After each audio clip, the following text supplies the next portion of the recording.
अल्हम्दुलिल्लाहि रब्बिल आलमीन व बिही अस्तईन व अशहदु अल्ला इलाहा इल्लल्लाह वहदहु ला शरीका लह व अशहदु अन्न मुहम्मदन अब्दुहु व रसूलुहु सल्लल्लाहु अलैहि व अला आलिहि व सहबिहि व सल्लम तस्लीमन कसीरा। अम्मा बाद। प्रिय मित्रों,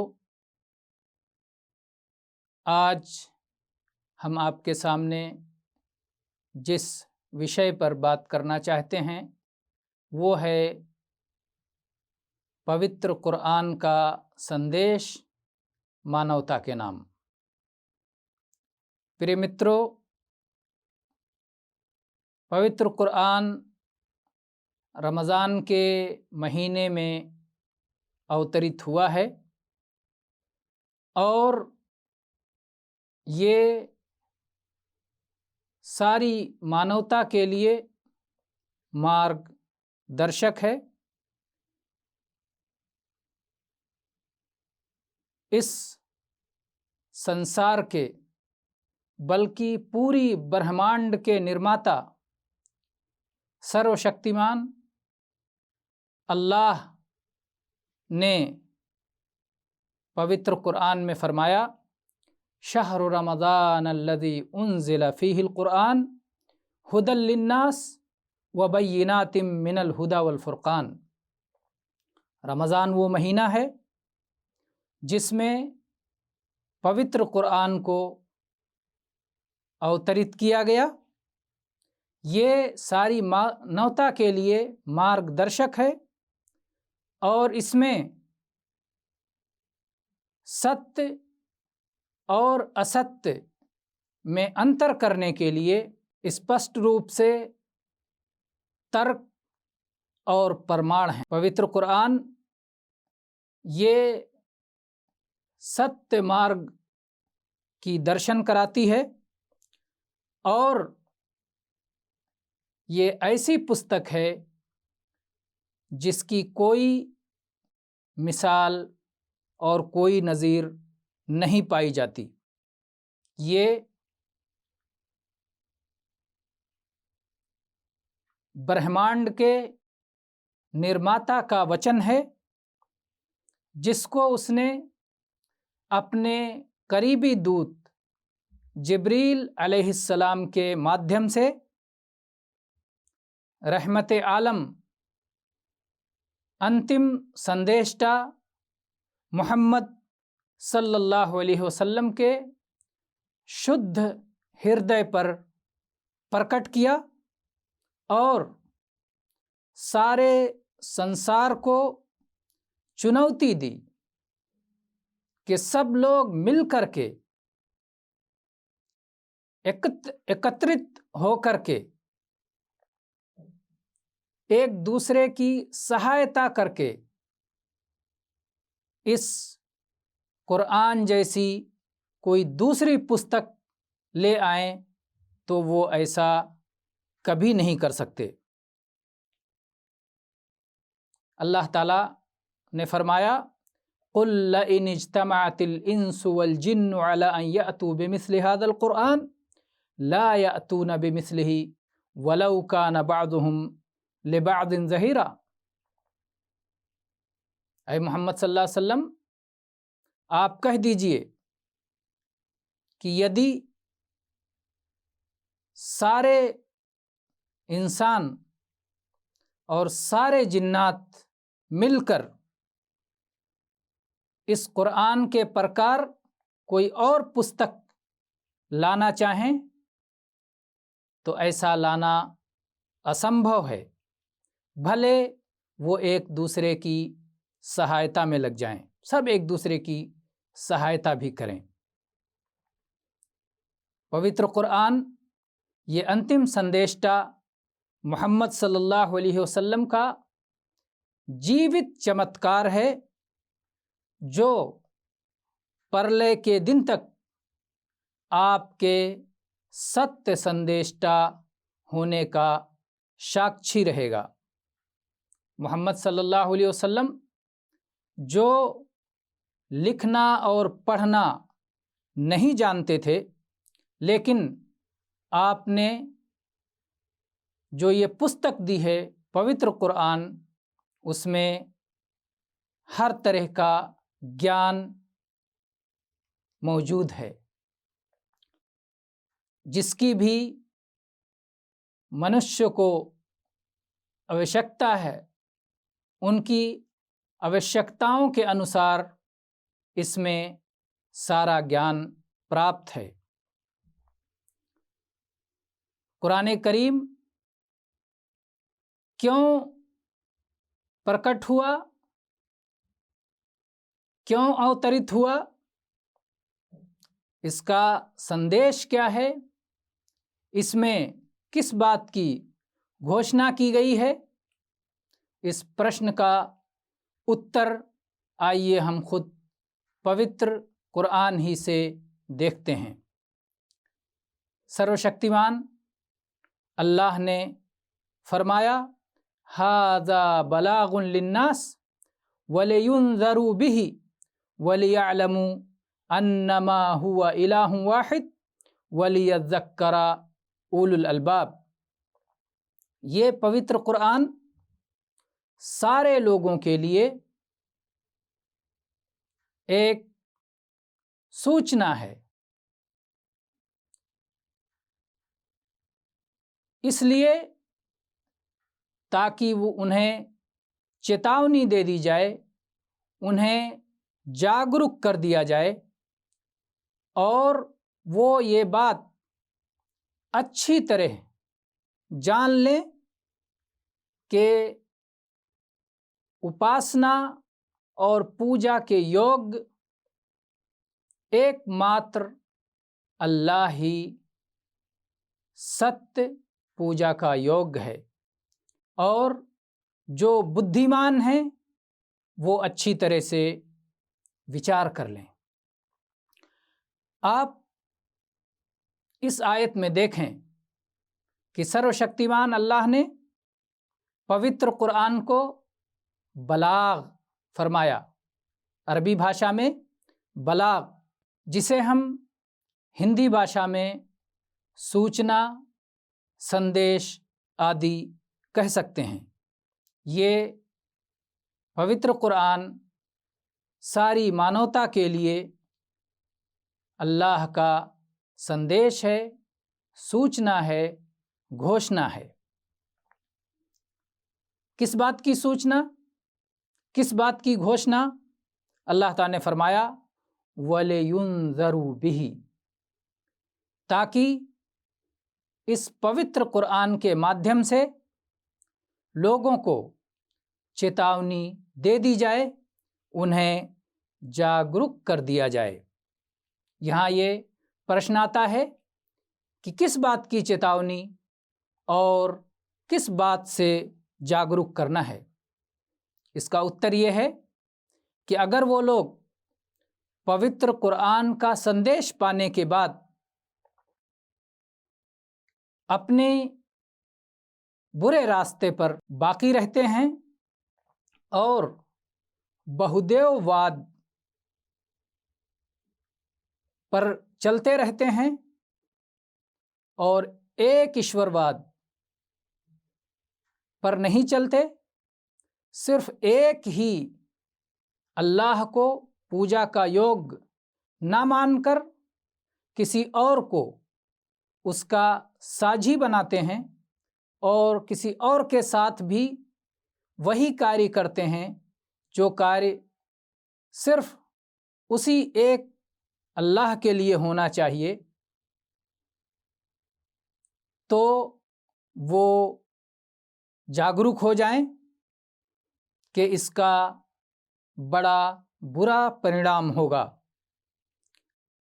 इसी तरह से अल्लाह ताला ने आगे फरमाया, वलियअलमू अन्नमा हुवा इलाहुन वाहिद, वो अच्छी तरह से ये जानकारी पालें, ये ज्ञान अपने हृदय में बिठा लें कि पूजा के योग्य, उपासना के योग्य एक ही अल्लाह है।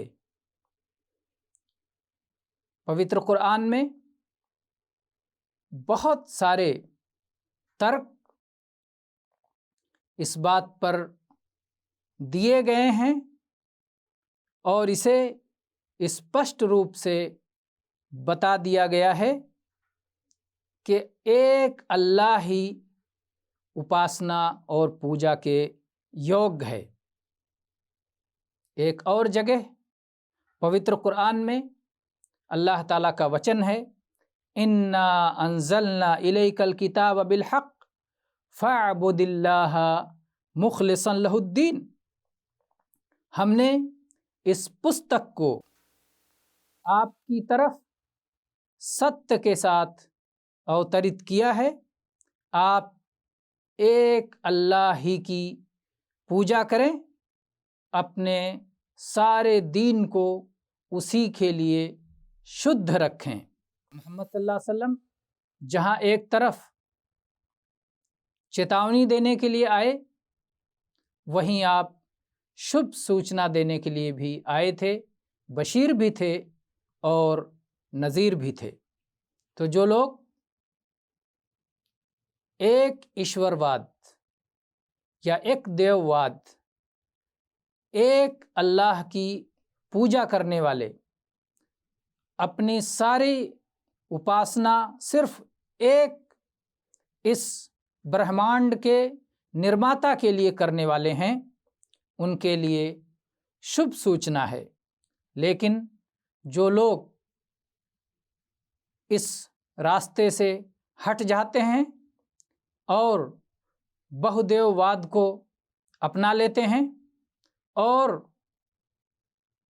उस अल्लाह का औरों को साझी बना लेते हैं जो अकेले इस पूरी कायनात का रचयिता है, वो रचनाओं को पूजने लगते हैं, तो ऐसे लोगों के लिए ये जागरूक करने का संदेश है और उन्हें चेतावनी दी जा रही है कि अगर वो अपने इस रास्ते पर अड़े रहे तो इसका अच्छा परिणाम नहीं होगा।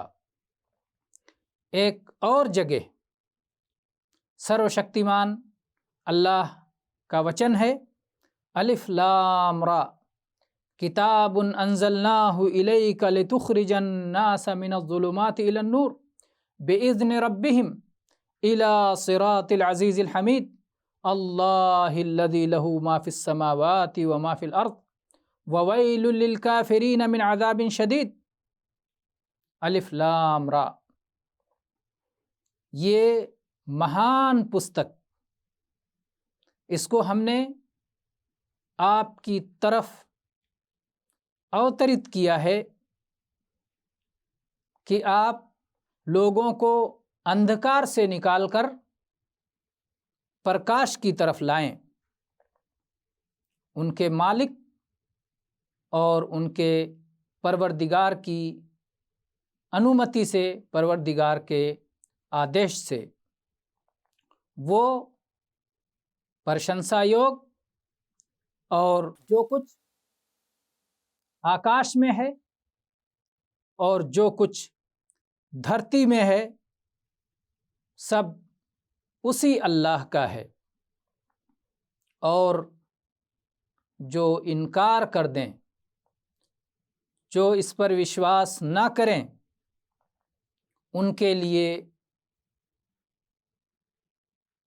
सख्त पीड़ा वाला और सख्त सज़ा है। इस आयत से ये बात स्पष्ट हो गई कि पवित्र कुरान का मूल उद्देश्य और मूल संदेश ये है कि सिर्फ एक अल्लाह की उपासना और इबादत की जाए और उसके साथ किसी को भी साझी ना बनाया जाए। ये निष्कर्ष है हमारी सारी बातों का कि कुरान का मूल संदेश एक ईश्वरवाद है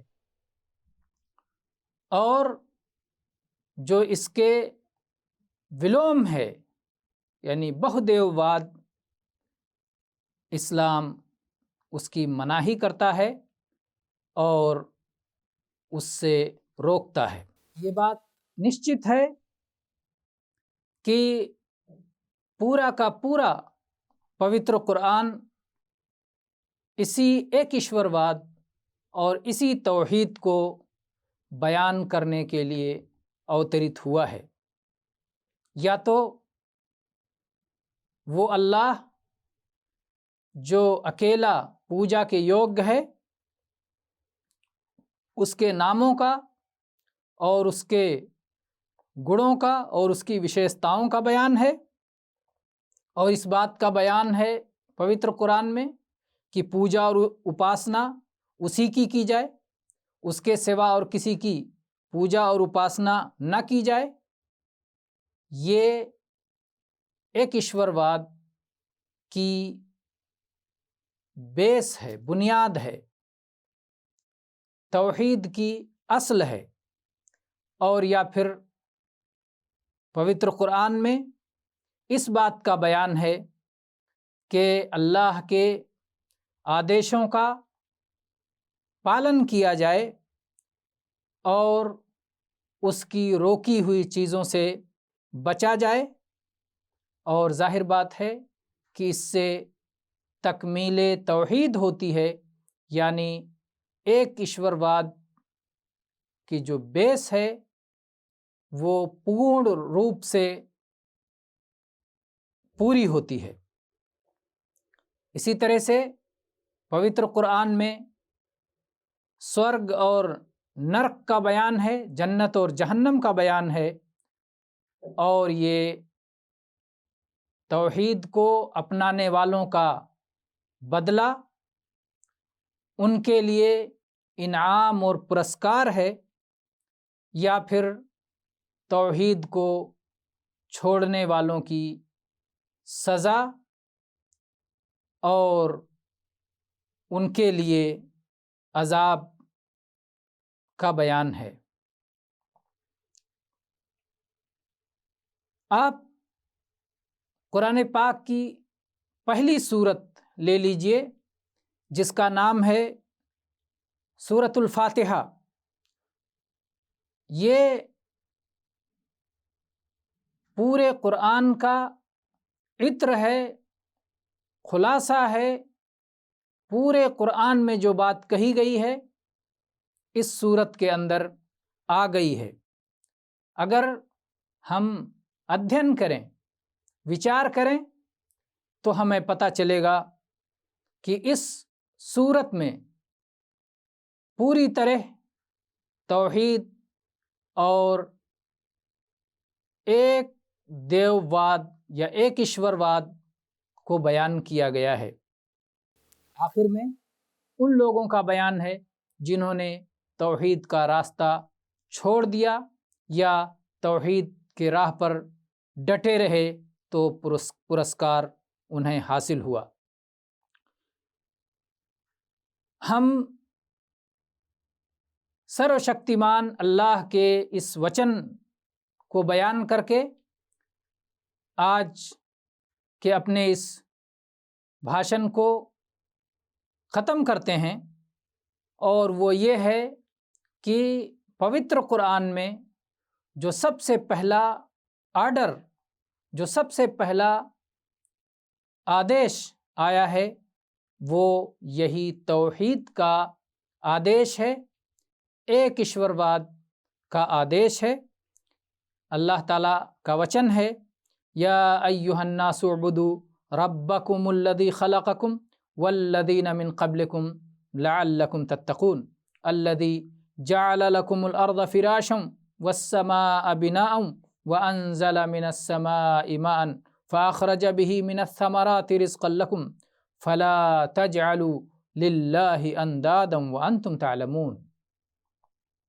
ए मानोगढ़, तुम सब पूजा करो अपने उस पालनहार की जिसने तुमको पैदा किया है और तुम्हारे पूर्वजों को जो तुमसे पहले थे उनको भी पैदा किया है ताकि तुम बच जाओ। जिसने धरती को तुम्हारे लिए बिछौना बनाया और आकाश को तुम्हारे लिए छत बनाया, और जिसने आकाश से जल उतारा और उसके माध्यम से जिसने तुमको फलों की रोज़ी दी, उस अल्लाह के बराबर किसी और को मत बनाओ जबकि तुम्हें ये ज्ञान प्राप्त हो चुका है। व आखिरु दावाना अनिल हम्दुलिल्लाहि रब्बिल आलमीन व सल्लल्लाहु अला नबियना व सल्लम।